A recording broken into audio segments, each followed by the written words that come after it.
This is the rotary 4-speed internal assembly into the hub shell.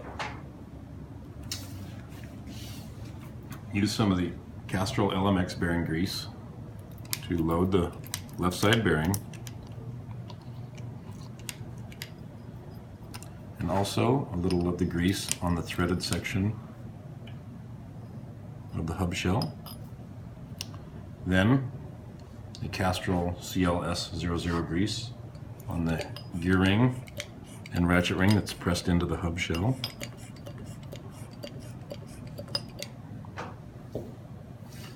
Then take the internal assembly, thread it in to the hub shell clockwise.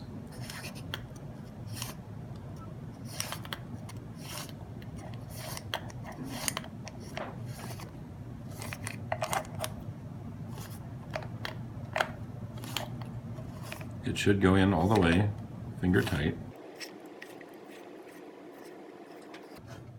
And use the ball cup spanner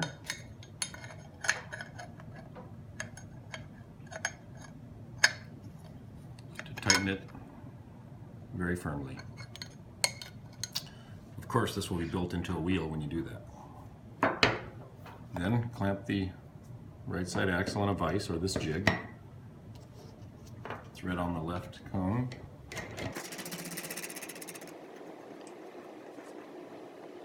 And the two lock nuts.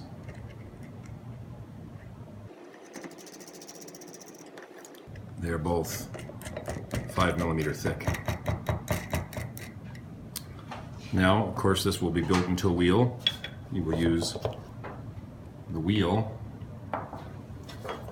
to adjust the bearing for end play and tighten the lock nuts to 8.5 Newton meters. And again, check the bearing adjustment for play and readjust as necessary.